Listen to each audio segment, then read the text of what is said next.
What's up, everyone? In this video coming up, we're revisiting some old footage from an event at the end of 2022 at Southpointe Drift, which is at Pointe Pelee Kart track in Ontario, Canada. And this was a super fun event for us. Had a bunch of friends from the Detroit area roll out to, like I said, Ontario, Canada. And this track is about an hour to an hour and a half away from where we are, just outside of Detroit.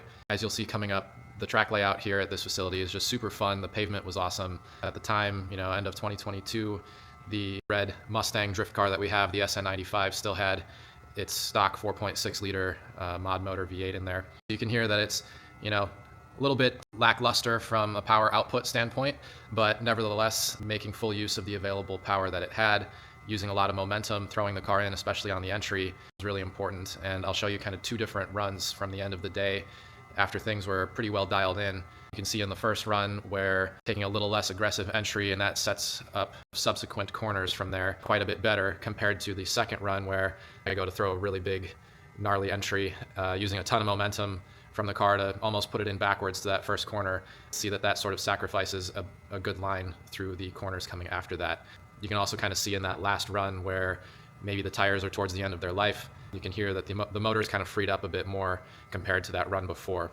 So just some things that I noticed. I was kind of flicking back through some footage thinking, what could I put up on our channel today? I came across this video and just thought it was kind of interesting watching the two different runs, comparing one back to back with the other. So here it goes. Have fun.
Talk about car setup a little bit in this video.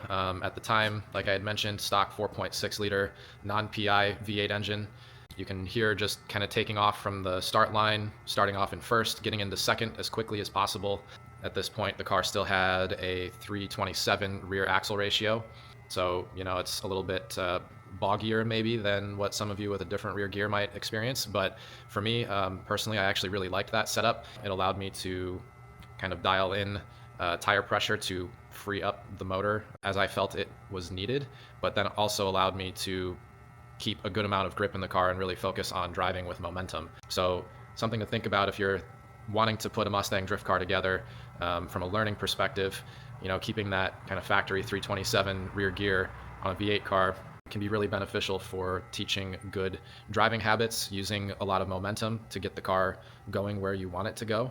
It's a really great tool to use to learn and gauge how fast and how hard to enter into certain corners, but then also maintaining that momentum throughout the course so that, of course, due to the lack of power, you're not really using that as a crutch to dig yourself out of corners. For me, learning and starting drifting, I thought, using a lower powered car like stock SR20 and a 240SX, 220 horsepower or so, was really beneficial to help me learn all of these different techniques.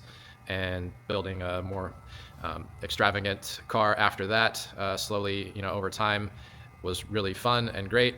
And all of those different things that I learned from a low power setup really helped me be a better driver, in my opinion, once I was able to transition into a vehicle with more power, more grip, more angle, more of everything. Now taking a step back to this Mustang project, it was a really great refresher for me at that time, end of 2022 or so, again, to kind of revisit what that looked like. Honestly, it's really quite challenging, but for me, that makes things interesting. I really enjoy driving a car that's challenging to drive. It really helps me feel like I'm making progress, improving my skills, as opposed to just sort of making laps and going through the motions just for the sake of blowing off tires. So back to the setup of the vehicle. At the time, stock 4.6, 327 rear gear, welded diff, OEM Max Angle kit produced by us, Detroit Drifting. You can see also just kind of touching on that angle kit a bit. You can see how the car drives with that angle kit. Really easy to flick, self-steer's really good. With a lower power and a little less total grip in the car, you can see the transitions can still be snappy, but there's some feeding of the wheel and really kind of pushing the car to make it do what you want it to do. And that's not a bad thing. You should never be driving a drift car and just be along for the ride. You need to set it up in a way where the power is balanced to the available grip so that you as the driver are telling the car where you want it to go and making it do what you want it to do, as opposed to the other way around. With that being said, it's 4.6, lower power, but still good torque, that kind of longer rear axle ratio. The OEM Max Angle kit, which, for the angle kit offerings available, I would say that OEM Max kit that we make, it does exactly what we intended it to do, which is kind of a mild increase in track width, still enough to give you a really good amount of usable angle, but doesn't make the car look like a crazy bulldog stance Formula Drift car. It's a really good balance, in my opinion, of function and form.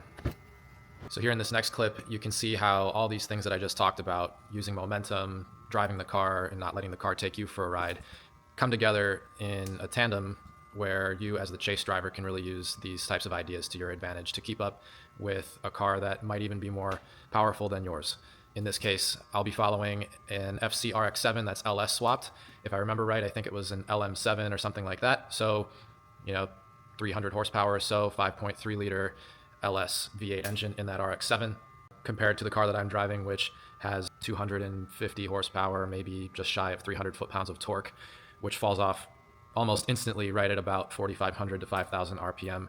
And you'll hear that in this video where the motor just will not rev higher than about 4,500 to 5,000 RPM.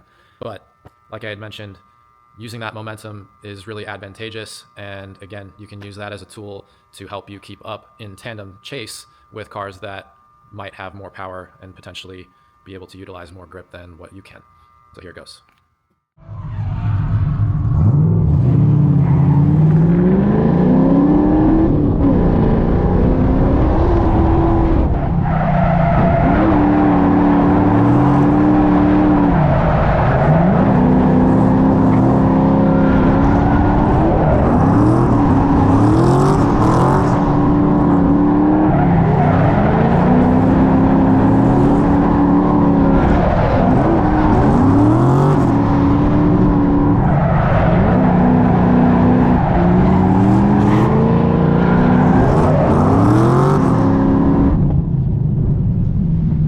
So there in that last run, you can kind of see what I'm talking about, where we're setting up the car with tire pressure to balance the available grip with the available power and torque, and really being in tune with the vehicle itself. And in this case, I'm referring to the amount of available power that the motor can produce, knowing that, hey, I've got to change my tire pressure or adjust the amount of available grip accordingly based on the track conditions, the tire size, and the type of tire, to make sure that, especially in this particular vehicle, we can actually get the full use out of the power band without having too much grip in the car to where it's too tight. We're constantly, all over the clutch. We're bogging the motor down, falling, the revs are falling as we're trying to drift, but also balancing sort of that forward drive, that forward bite, forward grip with the amount of lateral grip so that we can handle the momentum that we're using in the vehicle around that course. A couple other things about setup on that car at the time. We were developing our Wilwood D154 rear brake setup right around that time, and that was one of the first events that I actually got to use the Wilwood rear caliper setup that we now have available. And that was just an inline setup with Wilwood rear calipers. And you can see throughout these couple clips of in-car footage where I'm grabbing e-brake not only to initiate the drift on entry, but also to make some little corrections here or there, or while following in a tandem chase. That e-brake setup just grabs super effortlessly, zero issues with it locking up. It's right there every single time that I needed it, and no issues with pad knockback, with locking up on an initial entry or initiation like some of the other hydro e-brake setups have. So if you are looking to do a handbrake setup in your Mustang drift car, I would strongly consider you check out the wilwood rear caliper setup that we have available.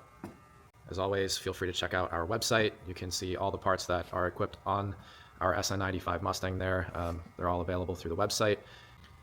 I hope you enjoyed the breakdown of some of these drift clips from Southpointe Drift at the end of 2022, riding along in my SN95 Mustang.